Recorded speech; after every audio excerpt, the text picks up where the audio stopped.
Olá pessoal, aqui é o Velgas, hoje é dia 9 de agosto de 2025. Proposta americana para as negociações sobre a guerra na Ucrânia. É uma proposta feita de Trump para Putin. Quero convidá-los, inscrevam-se no canal, deem um like, compartilhem com suas redes sociais, façam os seus comentários. Eu conto com vocês. Muito obrigado. Os Estados Unidos apresentaram para a Rússia, na visita do Steve Witkoff, o assessor especial do presidente Donald Trump, que ele apresentou essa proposta para o ditador da Rússia. E essa proposta foi, lógico, feita essa semana, quando ele visitou o ditador para ter uma discussão com ele sobre o tema. E como em condições para encerrar a guerra da Rússia contra a Ucrânia, em Moscou, eles declararam que receberam dos americanos, os russos, a última proposta de paz da Ucrânia. E agora mudou uma coisa na posição até na primeira declaração, que eles disseram que concordam com alguns pontos e que é possível negociar. Veja essas palavras do lado russo. A posição da Rússia está mudando não somente pelas ameaças do ditador, de Donald Trump, mas porque o ditador está numa sinuca de bico com a situação econômica e o colapso que está acontecendo, na realidade já está em colapso, a sua indústria de petróleo e gás, que seria da onde ele ganha, o ganha-pão, vamos chamar assim, da economia, eram os carros-chefes da economia da Rússia. E hoje eles tiveram, vamos dizer, eles passaram isso para a mídia em geral, o que foi conversado com Steve Witkoff e, em nome de Donald Trump, e com o ditador da Rússia. Essas propostas, elas são chamadas, são muito parecidas, parece aquele armistício que foi feito na Guerra da Coreia, em que aconteceu esse armistício em 1953, e a guerra nunca foi terminada. Um armistício, depois nunca mais voltaram a combater, tem uma zona desmilitarizada lá, mas estão em guerra, tem apenas um armistício, é um nome bonito para um cessar-fogo. O que é uma coisa que eu acho que é muito ruim e não interessa à Ucrânia. Mas daqui a pouco poderá acontecer isso, mas de fato seria uma coisa muito ruim. Então, na realidade, o que eles estão discutindo é um cessar-fogo e um, não um acordo de paz, uma paz duradoura ou uma paz perene, não. É um cessar-fogo, no caso, um armistício. E isso significa o congelamento da guerra. Não é um reconhecimento de juro dos territórios ocupados, que é que o Putin quer, não é um reconhecimento disso. Mas ele congela a discussão sobre esses assuntos, sobre a guerra, e vai ser congelado por muitos anos. Mas o principal, nenhuma promessa de não ingresso da Ucrânia na OTAN ou redução da ajuda militar à Ucrânia foi apresentada pelos Estados Unidos. Ou seja, Marco Rubio, por exemplo, declarou publicamente que é um acordo que pode ser vantajoso para as partes, mas ele não disse que a Ucrânia não vai entrar na OTAN. Então, esse foi um lado bom para a Ucrânia, ou seja, não há uma proibição nesse acordo de que isso precisa, que a Ucrânia não pode entrar na OTAN. Mas, em contrapartida, a Ucrânia vai ter que fazer concessões territoriais, né? E aí, como é que vão? Isso também é uma coisa que não agrada muito à Ucrânia, fazer essas concessões territoriais. Já o Trump admitiu que o Putin pode aceitar a paz se a questão de troca de territórios for discutida. Mas como que isso seria feito? Essa é uma questão, eu acho que ainda não está concluída. E acho que vão discutir isso, de fato, na mesa das negociações, né? Que condições, como é que isso vai acontecer. Isso, então, ainda, vamos dizer assim, tem muita coisa que precisa ser discutida e afinada, acho que durante os debates e as negociações. Então não se sabe exatamente qual é, mas aparentemente a Ucrânia vai ter que perder algum território e eu acho que a Rússia também vai ter que perder algum território, né? É importante a gente destacar que numa negociação, lamentavelmente, como os ucranianos não conseguiram expulsá-los da Ucrânia, do território que eles ocuparam, eles vão ter que talvez ceder algum território, mas vão receber algum de volta. Então agora está na posição o que eles vão ter que ceder e o que eles vão receber, né? Tem um assessor especial do ditador da Rússia chamado Ushakov, que está acompanhando essas discussões em nome do ditador da Rússia. É uma espécie de um enviado especial também, como os Estados Unidos têm. Esse Ushakov, ele foi embaixador da Rússia nos Estados Unidos, é um diplomata muito experiente. E esse Ushakov declarou que essa proposta para encerrar a guerra com a Ucrânia, que a Rússia está disposta a considerar, mas somente em um encontro pessoal entre Trump e Putin. Ele refrisou, Zelensky não entra nesse clube de dois, né? E, aliás, o tema do encontro entre Trump, Putin e Zelensky, vamos ter que ver isso aí, como é que vai ser, que ainda não está muito claro. Mas na segunda reunião o Zelensky já entraria, porque também o Trump colocou a condição. Discussões de plano de paz sem Zelensky não tem plano de paz. Não tem cessar-fogo, não tem armistício. Então, o ditador da Rússia vai sentar juntamente com o Zelensky para resolverem esses problemas. Acho que o Trump tomou uma atitude boa nisso aí. Ele vai se encontrar com ele provavelmente no dia 15 e provavelmente será no Alasca, como já estão sendo divulgados, mas ainda precisa de confirmações para isso, mas independente das confirmações, eu acho que isso vai acontecer lá de qualquer maneira. Uma das condições para esse encontro, na realidade, foi justamente essa, que o ditador da Rússia se encontrasse com Zelensky, face a face, né?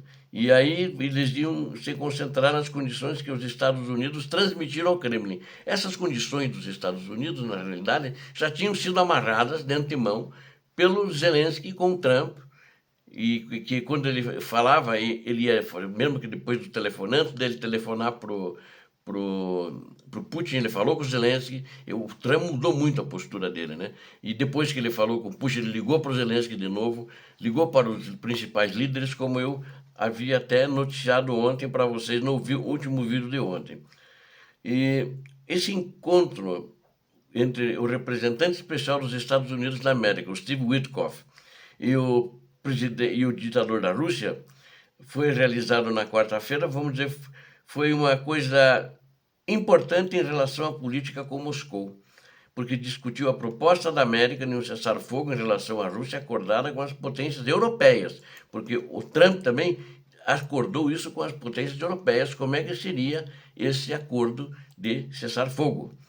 E isso mostra que ele está coordenando não só com o Zelensky, mas está coordenando também com a Europa. Ou seja, o Trump mudou também no sentido de mandar a Europa para as favas, não está mandando a Europa para as favas. Ou seja, estão todos juntos para tentar chegar à melhor conclusão possível, tanto para a Europa como para a Ucrânia. Então ele fez essa ligação para todos, é uma mudança de postura, eu acho que foi um avanço, né? O Trump mudou, acho que ele notou que sozinho também, ele, nessa questão da guerra da Ucrânia, não iria para lugar nenhum. Moscou recebeu uma proposta, acredito eu, que ser muito vantajosa dessa administração do Trump, embora tenha uma sugestão de que a Ucrânia será forçada a ceder, né? Isso a Ucrânia acho que não vai gostar de fazer. E também há propostas que são mais vantajosas para a Ucrânia, como, por exemplo, a entrar na OTAN. E garante uma trégua de longo prazo. Acho que uma trégua de longo prazo é uma coisa que é vantajosa, mas eu acho que ficar como a Coreia do Norte e a Coreia do Sul, nesse impasse que não ata e nem desata, e vai ficar assim eternamente, não é bom. Não é bom para a Ucrânia, né? Já se sabe que a Rússia e os Estados Unidos concordaram que o encontro vai acontecer, provavelmente, como eu já disse, no dia 15, e que já em seguida, provavelmente, alguns 2, 3 dias depois, já haverá a reunião com o Zelensky e com o Putin. Isso foi confirmado pelo conselheiro do presidente da Rússia, o Yuri Ushakov, e seria já na próxima semana. E o Trump, inclusive, já deu ordem para organizar esse encontro.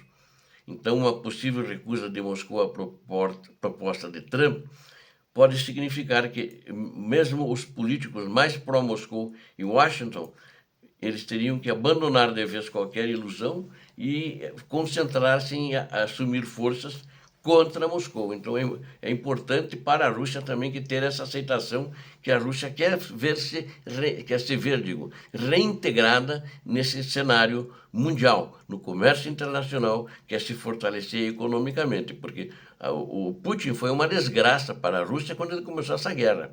E ele não tinha noção disso, porque ele achava que em um mês terminaria a guerra, e não terminou. Então qual é a grande desgraça que o Putin trouxe? Arruinou a economia, assassinou mais de 1.060.000 soldados até agora, né, das suas tropas, destruiu o seu exército, né, destruiu todo o material bélico que ele colocou em campanha, ainda trouxe o resto e destruiu também. Ou seja, é um homem sem capacidade militar, um homem sem capacidade de comando militar. Ele foi derrotado no campo de batalha.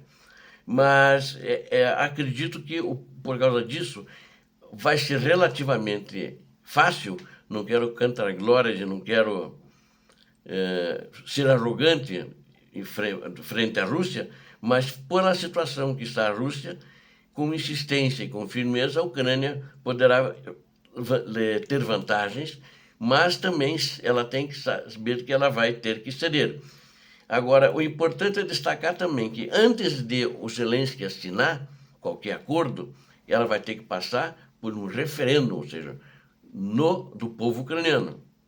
Então, se o povo ucraniano concordar, ela vai ser assinada. Se o povo ucraniano não concordar, a guerra continuará. Isso parece que todos estão cientes quanto a isso.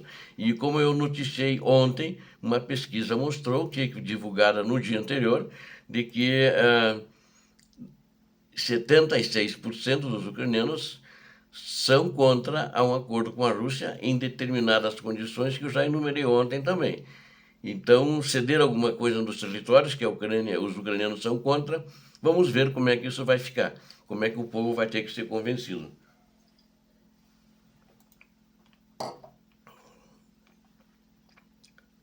E acho que me preocupa muito mesmo esse armistício igual ao da Coreia, que está em vigor desde 1953, e eu espero que isso não fique assim na Ucrânia. Eu acho que a Ucrânia não merece isso, porque a Ucrânia não provocou essa guerra, a Ucrânia nunca quis essa guerra, e ela foi levada pelo ditador da Rússia a essa guerra que é assassina, que é criminosa. E uma coisa que eu sinto é o fato de, com esse acordo, provavelmente o ditador da Rússia, pelo menos no primeiro momento, vai sair por cima. Os crimes cometidos, ele não vai responder por eles. Embora que também, na minha avaliação, como quando ele começou essa guerra, ele colocou alguns objetivos, que em um mês ele conquistaria, ele ia anexar toda a Ucrânia, e ele não conseguiu. Ele manteve-se nos mesmos territórios desde 2014, inclusive com tamanho menor. Então, como é que ele vai apresentar ao povo dele isso como uma vitória? E que ele, de fato, está aceitando esse armistício proposto pelos Estados Unidos da América. Mas ele não tem outra alternativa, porque senão a situação vai ficar pior. Mas a minha pergunta é, ele assinando esse acordo, será que o regime dele vai continuar? Será que ele vai continuar até o fim do mandato, em 2035, se eu não me engano, 2035, 2036? Será que ele vai conseguir ter fôlego para isso? Ou ele terá que ser substituído antes? Vamos ter essas respostas, se não nos próximos dias, pelo menos talvez nas próximas semanas ou nos próximos meses. Obrigado a vocês que assistiram a este vídeo, conto com vocês, inscrevam-se no canal, deem um like, compartilhem com suas redes sociais e façam os seus comentários. Muito obrigado. Deus abençoe a todos vocês, Deus abençoe a Ucrânia, Deus abençoe o Brasil. Paz e bem, paz para toda a humanidade.